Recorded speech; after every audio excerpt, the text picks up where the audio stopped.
Olá, amigos. Estamos aqui de novo nos encontrando para uma aula nova sobre ética e política. Na nossa última aula, no nosso vídeo anterior, nós falamos sobre Aristóteles e vimos como ética e política estão estreitamente relacionadas no pensamento dele. Não é possível se falar de comportamento ético ou comportamento moral de forma individual, porque isso só se realiza dentro da polis. E se a finalidade última de qualquer comportamento é a felicidade individual depende da felicidade coletiva. Hoje nós vamos avançar um pouquinho na história e vamos ver outras escolas de pensamento, não é? E outras teorias sobre a ética e a política.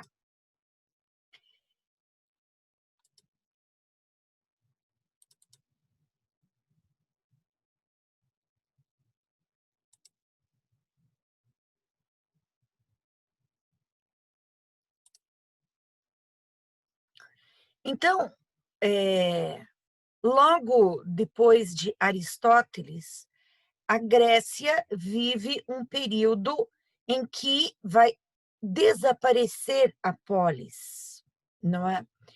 A Grécia vai passar por turbulências políticas decorrentes da conquista macedônica, levada a efeito por Alexandre Magno. Assim, o interesse que centralizava-se na polis, aos poucos se desviou predominantemente para questões individuais, destacando-se duas doutrinas, o hedonismo e o estoicismo.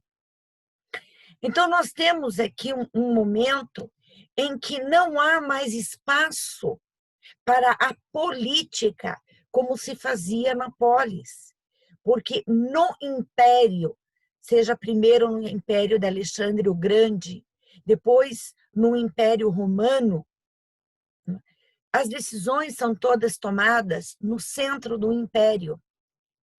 E o politikos não existe mais. Então, nós vamos ter correntes de pensamento de busca da felicidade, mas é uma busca da felicidade de caráter individual, não mais coletivo. Então, todas as escolas helenísticas, elas trazem certa herança socrática ao admitir que os homens estão submersos na miséria, na angústia e no mal, porque estão na ignorância. O mal não está nas coisas, mas no juízo de valor que os homens atribuem a essas coisas. Disso aí decorre uma exigência, que os homens cuidem de mudar radicalmente seus juízos de valor e seu modo de pensar e de ser. E isso só é possível mediante a paz interior e a tranquilidade da alma. Então, vamos voltando aqui. Então, é preciso mudar a forma como pensamos as coisas e nos comportamos diante das coisas, porque as coisas não são boas ou más, mas é o nosso pensamento a respeito delas e o nosso comportamento diante delas é que vai fazer toda a diferença. Agora, o seguinte, a pergunta que não quer calar: como alcançar a paz interior e a tranquilidade da alma para poder ser feliz? Você talvez já tenha se feito essa pergunta em algum momento. Ao longo da história, em diferentes culturas, se procurou essa paz interior e essa tranquilidade da alma. Como essas pessoas, esses pensadores desta época responderam a essa questão? Com um conceito chamado de ataraxia. A ataraxia é o que nos leva à felicidade.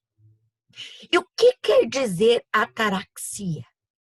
Ataraxia quer dizer ausência de perturbação ou imperturbabilidade. Não é? A perturbação é o que nos deixa tensos, ansiosos ou deprimidos, não é? O que nos faz mal ao espírito, o que nos deixa mal. Não é? A questão é, como chegar a isso? Como chegar a essa ausência de perturbação? A esse autodomínio diante dos acontecimentos que estão aí no nosso cotidiano, na nossa vida, no mundo onde nós estamos imersos. Como não perturbar-nos com tudo isso que nos acontece? Como nos manter impassíveis? Impassível, não é? É a ausência de patos. É sensações, patos são sensações, são emoções. Como eu ter domínio sobre isso? Bom, nós vamos ter duas respostas diferentes. Para os hedonistas, o bem encontra-se no prazer. Bom, peraí, o bem encontra-se no prazer, mas espera um pouco. Segundo o senso comum, costuma-se dizer que a civilização contemporânea, essa onde nós estamos, é hedonista, por identificar a felicidade, a satisfação imediata dos prazeres. Sobretudo pelo consumismo e também pela incapacidade de tolerar qualquer desconforto, seja uma simples dor de cabeça ou enfrentamento de doenças e da morte. No entanto, não é este o sentido do hedonismo grego, que surgiu com um cara chamado Epicuro de Samos. Para o epicurismo, os prazeres do corpo são causas de ansiedade e sofrimento, porque eles nunca nos saciam.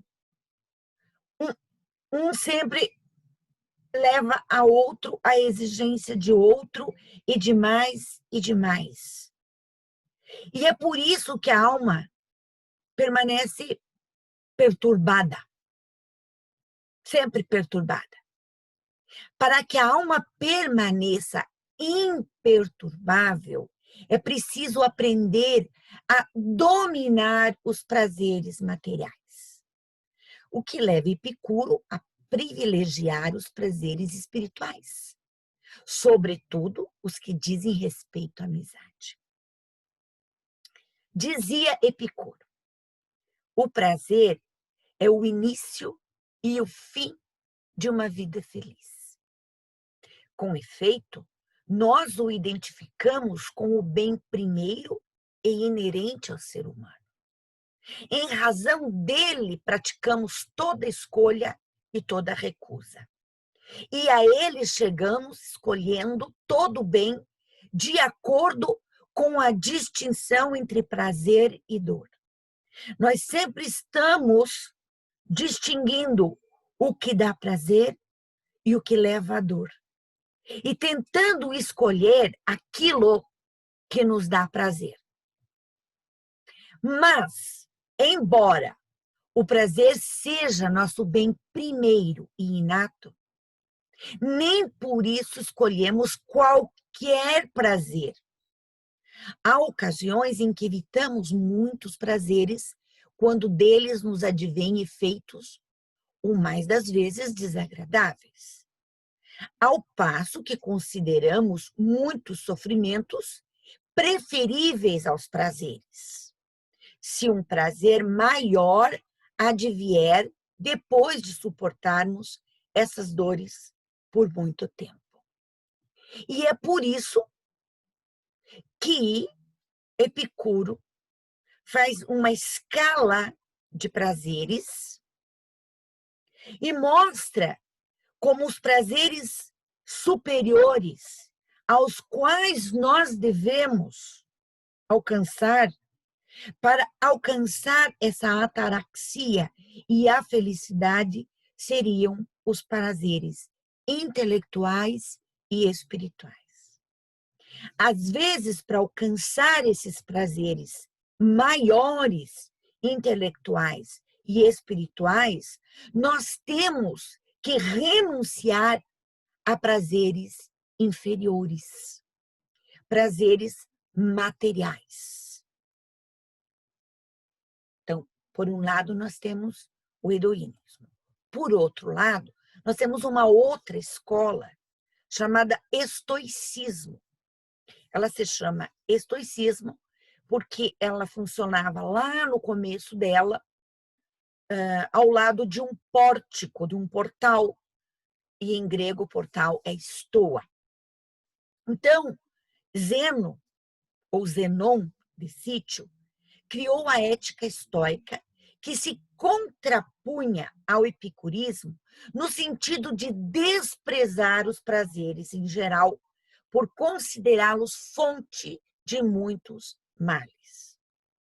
Acontece que depois de Epicuro, depois de um tempo, seguidores do seu pensamento não seguiram na mesma linha, no mesmo sentido de procurar os prazeres intelectuais e espirituais e caíram num hedonismo alocado, na procura de prazeres múltiplos e sem fim. Inclusive, hedonismo vem da palavra hedonê, que quer dizer prazer, né? Então, para os estoicos, as paixões devem ser eliminadas, porque só provocam sofrimento. E por isso, a virtude do sábio, que vive de acordo com a natureza e a razão, consiste em aceitar com impassibilidade o destino e a dor. Aquele que consegue ter esse autodomínio, esse autocontrole, não é? Essa impassibilidade, não se deixar dominar pelas emoções, pelos aqueles sentimentos inferiores, não é? Esse que consegue essa impassibilidade, esse autodomínio, esse autocontrole, alcança a felicidade e a sabedoria, ou alcança a sabedoria e a felicidade. Como nada pode ser feito contra as forças externas do universo que vão nos encaminhando, a felicidade consiste na liberdade interior, de exercitar a imperturbabilidade diante da dor e do sofrimento. Então, liberdade não é uma questão externa, mas é uma questão interna, de autodomínio, de não se deixar perturbar pelas coisas que acontecem no seu meio, as coisas que lhe advêm. É saber enfrentar isso, sem cair de quatro, de joelho, diante dos acontecimentos. Isto é ser livre. É ser como uma estátua numa praça. A estátua está ali, não é? Aí vem alguém e diz que coisa tão linda, que maravilhosa, que arte, que beleza. E a estátua imperturbável, impassível pelo elogio. Aí vem outro e diz, mas que coisa horrorosa. Olha que absurdo. Como é que colocam na praça um negócio desse? Que feio. E a estátua impassível. Faça sol, chova, venha o passarinho, faça cocô na cabeça. Aconteça o que acontecer, a estátua está lá. Impassível. Ela não se deixa abalar. Nem pelo bom, nem pelo mal. Ela permanece na sua. Ela fica na sua. Firme. Impassível. Para concluir esse tópico sobre a moral grega, vale observar que o homem comum, no pensamento dos filósofos do período clássico e do helenismo, a concepção de que a virtude resulta do trabalho reflexivo, da sabedoria e do controle racional dos desejos e paixões. A felicidade, ela é resultado de um trabalho interior. A felicidade não advém do que está fora de nós. Não adianta sair procurando a felicidade aqui e ali, ou nas coisas, adquirir isso. E quando eu adquiro isso, já não é suficiente, eu preciso de mais uma outra coisa. E agora não é suficiente, eu preciso de mais outra coisa. E daqui a pouco não é mais suficiente, eu preciso de outra coisa. Ou então de ter prazeres e de diferentes tipos de prazer. Porque eles sempre acabam se tornando algo que não nos leva a nada. E necessitamos de mais, e de mais, e de mais. A felicidade não está fora de nós. Não está no amanhã, nem ficou lá atrás no passado. A felicidade está aqui e está no meu interior. Nesse autodomínio, nesse controle racional que eu tenho sobre mim mesmo, sobre as minhas atitudes e as minhas emoções frente às coisas que acontecem comigo. Isso aí é o que pode fazer de mim uma pessoa livre e feliz. Enquanto eu esperar que venha de fora dos outros, eu vou ser uma pessoa eternamente insatisfeita.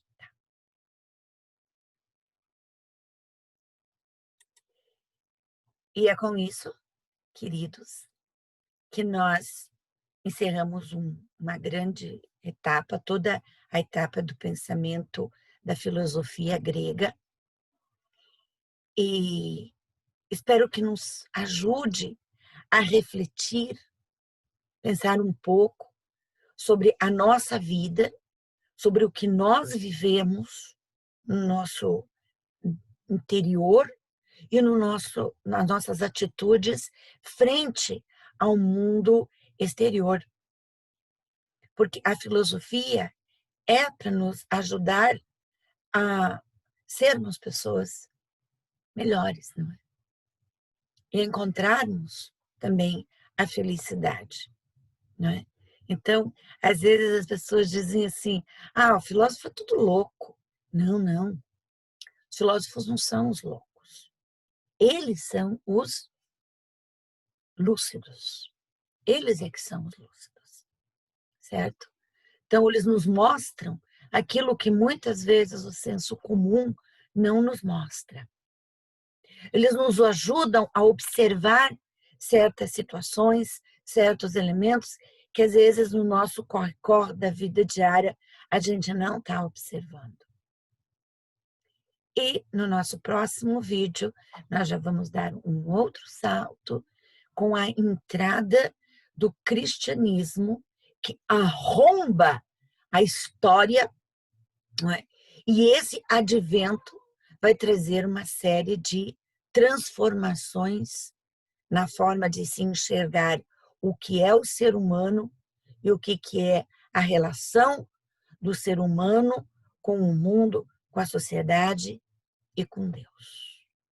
Então, até a nossa próxima aula e nos encontramos lá.